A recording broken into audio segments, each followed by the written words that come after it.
Welcome to the Great Detectives of Old Time Radio. From Boise, Idaho, this is your host, Adam Graham. If you have a comment, email it to us, box13@greatdetectives.net. Give us a call, 208-991-4783, and become one of our friends on Facebook, facebook.com/Radio Detectives.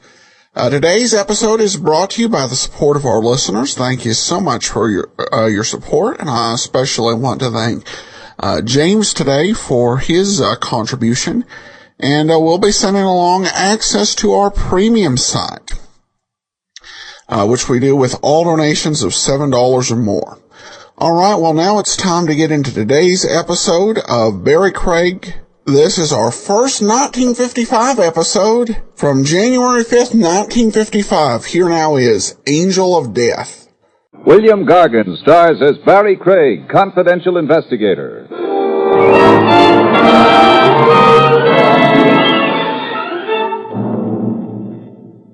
It's okay to cut a competitor down a few notches, but never cut him 6 feet lower than the soles of his feet.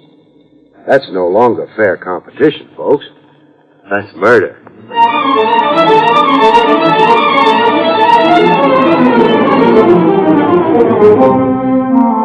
The National Broadcasting Company presents William Gargan in another transcribed drama of mystery and adventure with America's #1 detective, Barrie Craig, confidential investigator.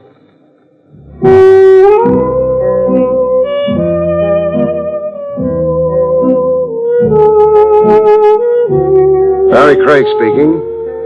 One way of landing a client is to fish him out of the river, which is exactly how I commenced my confidential file in a character named Richie Stimson.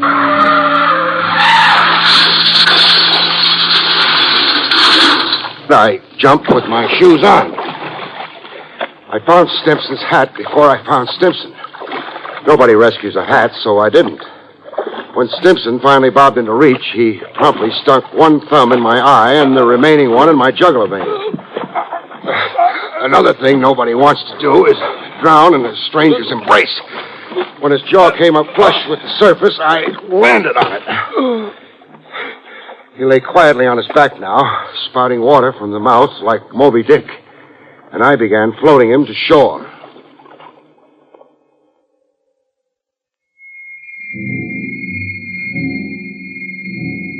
On shore, the closest shelter we could find was a junk dealer's basement store. I stuck Moby Dick right up against the stove so he could dry out. Stand there till the icicles melt, Buster. Then I got my shoes off. Oh, squish. I'd been really walking in canal boats. Rescue a guy from drowning, you expect his first speech to be thank you, but not this joker. My car. Hey, what about my car? Oh, I'm keeping it as a souvenir of the occasion. Hey, it's a brand new job. The fish will be pleased to know. Lean close a minute, Buster. Lean? That's close enough. I want to smell your breath. I wasn't drunk going through that guardrail. Get that idea out of your head. Just lousy driving, huh? Yeah, it's coming back to me now. What is? That same feeling I've been getting lately. Dopey all of a sudden. And the blues, like I'm depressed. Up here, something starts fogging up. In your head? Yeah. Makes me want to shut my eyes, like I've been on a weekend toot and now I gotta sleep. And do you shut your eyes? I don't know. Buster. What? Confidentially, who are you? Richie Stimson. Chauffeur. Used to be. And now?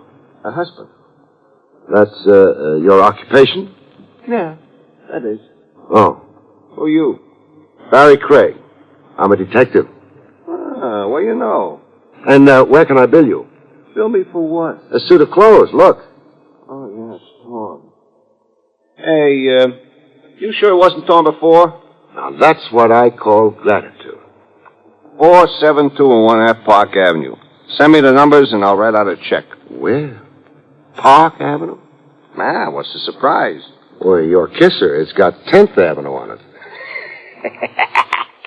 So I moved east 7 blocks. So you married east 7 blocks.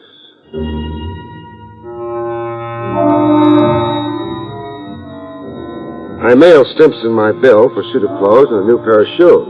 And surprise of surprises, I got a prompt reply in the return mail.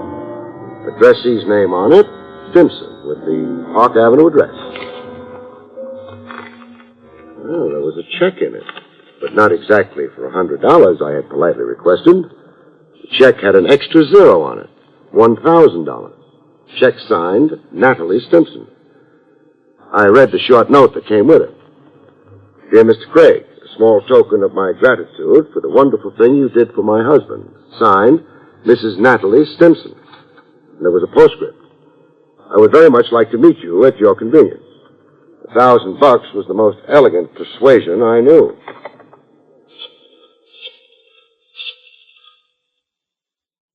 Information? I'd like the phone number of a golden angel. Her name? Oh. Mrs. Natalie Stimpson, 472 1/2 Park Avenue.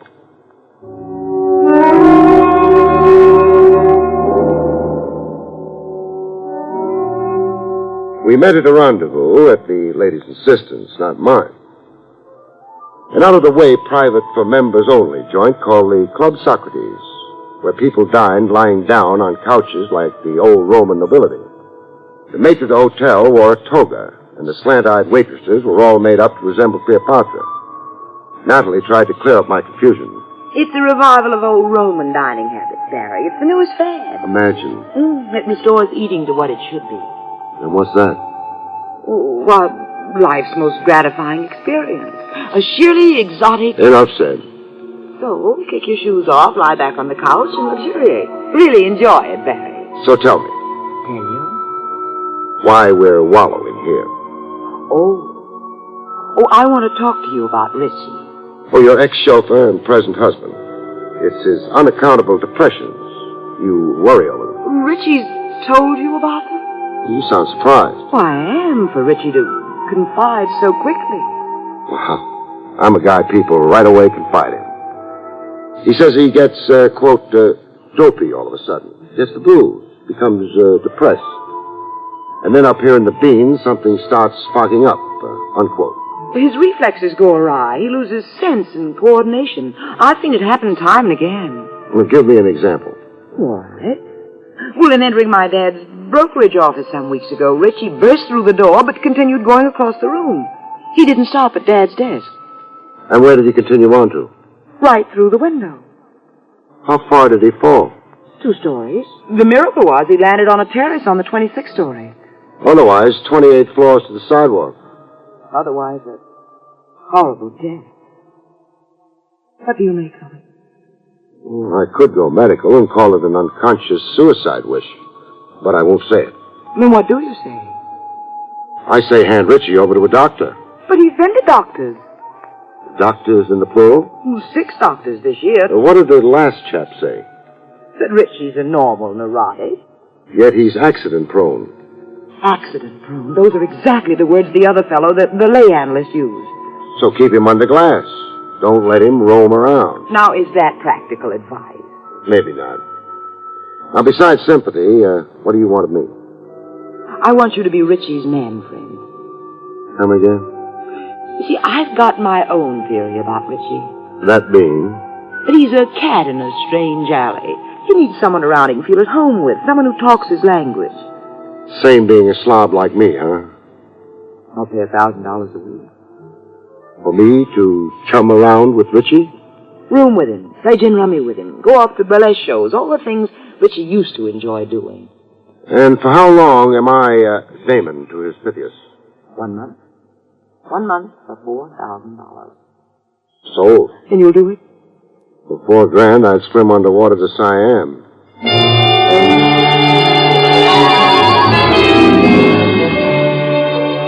And that's how I came to move over to Park Avenue. But not without protests from my newfound buddy. Get your hat and scram out of here. When I do that, I'm unemployed. Hey, who's paying you? My father-in-law? I haven't met him yet. Natalie? Natalie. So, Natalie hires you to watch over me, huh? Oh, you got that wife in a million. Hey, what's Natalie paying you? Oh, a mere $1,000 a week. 500. What happened to my other 5? I just cut in for it. You did? Yeah. I could use more dough. They're keeping me on short rations. And if I get stubborn about my whole 1,000? We're not best friends no more. You run out of here like a thief. You're unemployed. Bum. Okay? Okay, partner. I'll give you a horse. You run your 5 back to $1,000. Decent of you. Hey, what do we do today? Anybody for the zoo? Zoo, my eye. Hey, I know what. So do I. Oh, hey, you're not a mind reader. Your mind reads easy. The Crescent Burlesque House over in Hoboken. What do you know? You are a mind reader at that.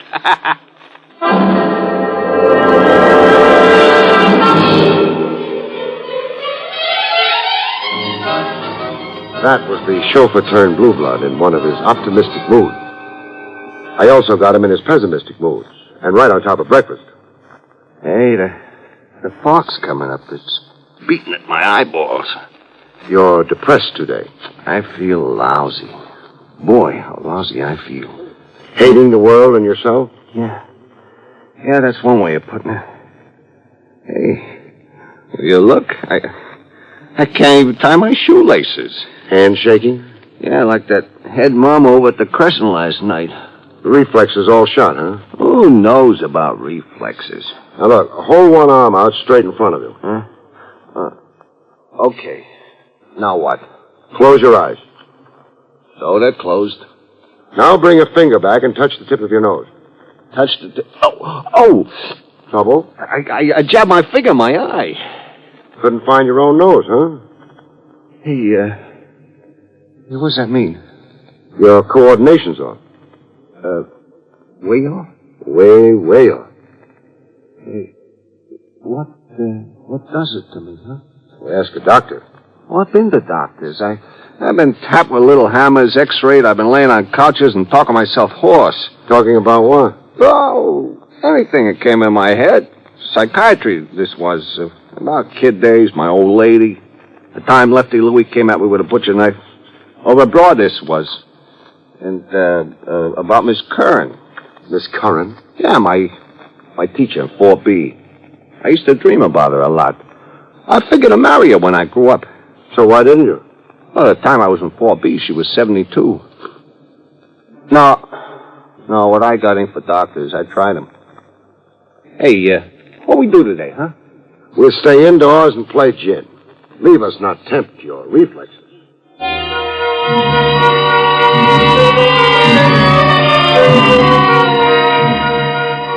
Richie had been to doctors, but I hadn't. So I tried one, an old friend. He'd room with my aunt once while serving his internship. Dr. Dinglespieler. A nice little guy who kept his beard buttoned in his vest.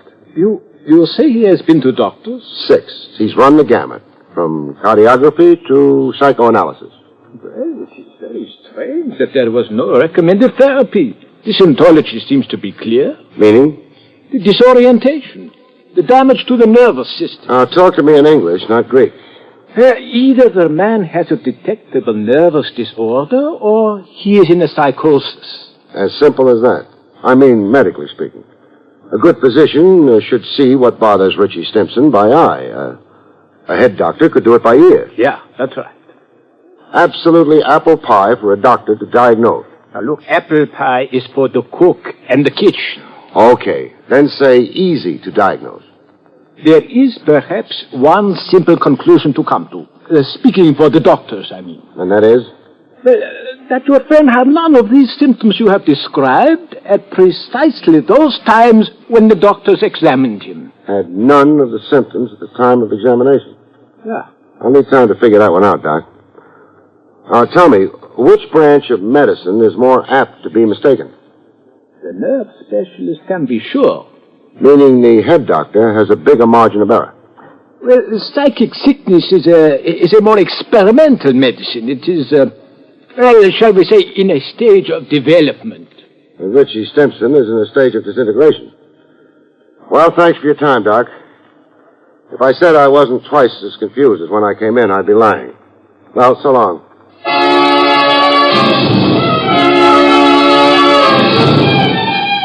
I trotted myself over to 10th Avenue for a peek into Richie Stimson's background. A look into his case history, as the science books put it. I figured on a chat with his folks, if he had any, or his neighborhood priest. But I found a brother. The lettering on the window of the fish store read, Waldo Stimson, fresh fish. I found Waldo in a bloody apron, chopping away at a sea monster that looked like a barracuda. Now stop chopping and let's talk about your brother Richie. Richie, I got one word that ends a conversation. And the word? Snob. He's been hi-hatting you? Parks that snazzy car of his in front of my fish store and sits behind the wheel smoking a cigar. The louse just sits out there, rubbing it in. Rubbing what in? The butts. How he's got 'em, and I ain't. Oh. Answer a question or two for me, huh? Shoot. Was Richie physically fit? Strong as a bull. You should have seen how he broke Dopey Delahanty's jaw. Bang, one sock. Or was he subject to headaches and accidents? I don't get you. Did he ever fall over his own feet, or fall down the stairs, walk into a plate glass window? Richie? Not on your life, Bub. Came to moving around, he was 200%. Champ basketball player and ice hockey. Why, the pros were hustling him to sign a contract. Then generally well coordinated. Sharp eyesight and the rest of it? Sharp eyesight? You saw the chick he grabbed off for himself. Yeah, upper-class Natalie. Well, tell me, how do you figure he swung that? Well, they come to making out Richie was a conniver. There wasn't a day he didn't have a scheme going for himself. Shady or strictly legit? Both ways, depending. Any way Richie could better himself, why, that was it. Hey, look, you're taking up my time. I got fish to sell. You got a 3-pound Siberian herring? Siberian herring? What do you know? I'm fresh out of them.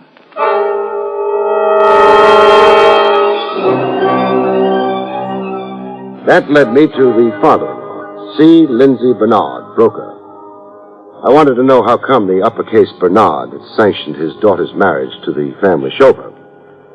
I found Bernard, senior, behind a mahogany desk the size of a tennis court. The cigar in his mouth almost reached out into the hall to the elevator. Yes, your question, Craig, has definite point. But not with me. Well, why not? There's no snobbery in the veins of C. Lindsay Bernard. Not a drop of it, sir. We're a tribe of great commoners. Why, my father cleaned sewers, and his father sold pots and pans along the great American highway. Then you approved of Richie Stimson? Oh, heartily, sir. You might say I cheered him up that middle aisle to the marriage altar.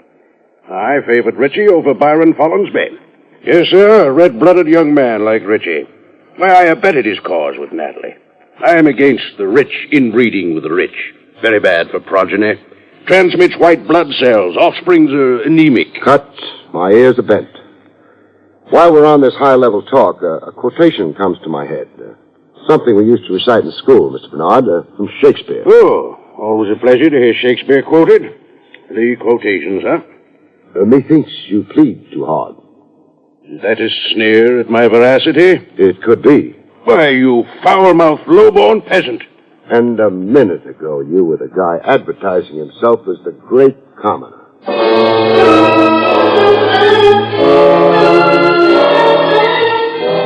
From Bernard Sr.'s office, I drove back to Park Avenue to resume with Richie Stimson. We had big plans for the evening. A repeat of the night before the night before. The Crescent Burlesque over in Hoboken. At 472 and a half Park Avenue, I found Richie already downstairs on the street. On the sidewalk a few feet away from the big front door canopy. Top hat on him and tails as if he couldn't wait to get going to Hoboken. Only thing, he was the last guy I'd want to be seen out with, not the condition he was in. Flat on his back with a seepage of blood dyeing his clothes red. A crowd of morbid gapers packed around him and an ambulance on its way to the scene. No, sir, no date. I couldn't see myself watching a girly show with a corpse.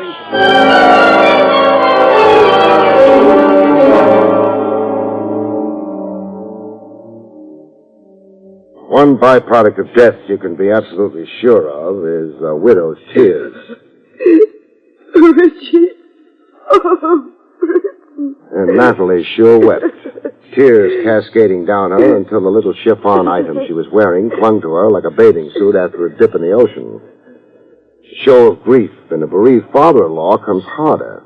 Either it's unmanly to cry, or C. Lindsay Bernard was a Phi Beta Kappa in the art of self-control. The only thing that occurred to him to do was abuse me. Richie died because of your negligence, Craig. Your default of duty. You weren't hired to gad about making ridiculous inquiries. You had explicit duties. You were paid to stay with Richie. Never let him out of your sight. The guy is slated to walk off an outside terrace 18 stories up. Comes a time when he does it. There's only one chap really watching him 24 hours a day. One chap? The angel of death.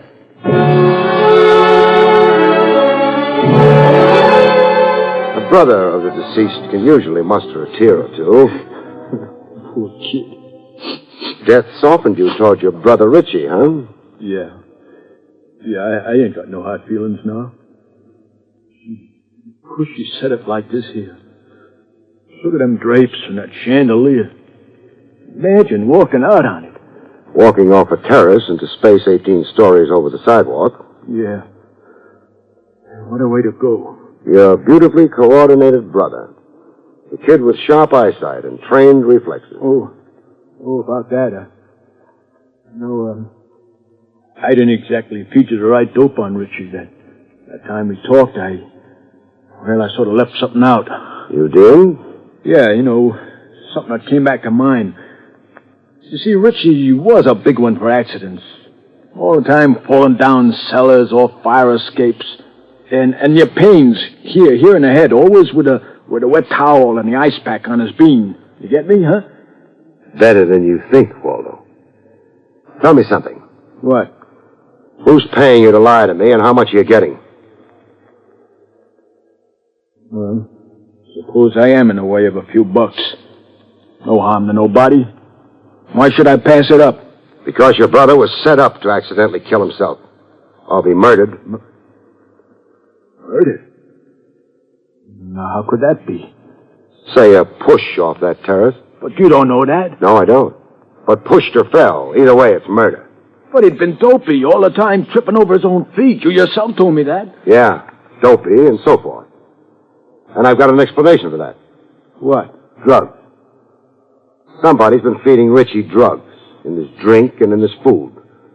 Drugs that work havoc on his reflexes for a time, then dissipate into the bloodstream. So that he seems okay during medical examinations. Yeah, but who be feeding him drugs? Who offered you a bribe to suddenly remember that Richie was accident-prone? Two of them did. Natalie and her old man. I only got a piece of the truth from Natalie. I didn't marry Richie. He married me. What was the blackmail threat that got you to say yes? As my father's chauffeur, Got something on your father? Some business irregularity your father could be liable to prosecution for? That it? Okay. Clam up pending advice of counsel. I'm content to let the whole story wait on the autopsy. The autopsy? The one I'm ordering to be done immediately. To determine the nature of the drug that got Richie drowsy and dopey enough to walk off that terrace into cold space. This one hasn't had time yet to really dissipate into the bloodstream, beautiful. I will never hire you. People are all the time hiring me as a cover for their cute operations. I can be hired, baby, but not bought. Hired, but not bought. I'm sure you understand the difference. You've been to college.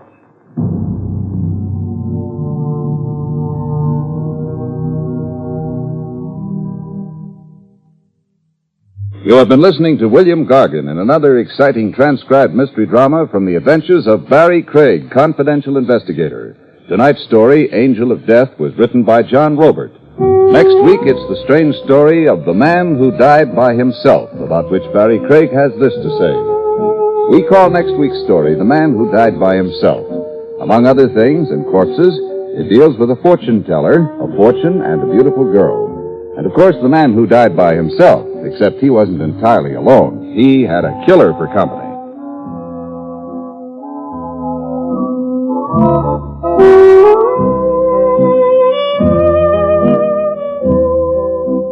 The National Broadcasting Company has just brought you an NBC Radio Network production with William Gargan starring as Barrie Craig, confidential investigator. Directed by Arthur Jacobson. Cast included Paul Duboff, Betty Lou Gerson, Jack Carroll, and Jack Moyles. This is John Lang speaking. Join Groucho Marx for You Bet Your Life tonight on the NBC Radio Network.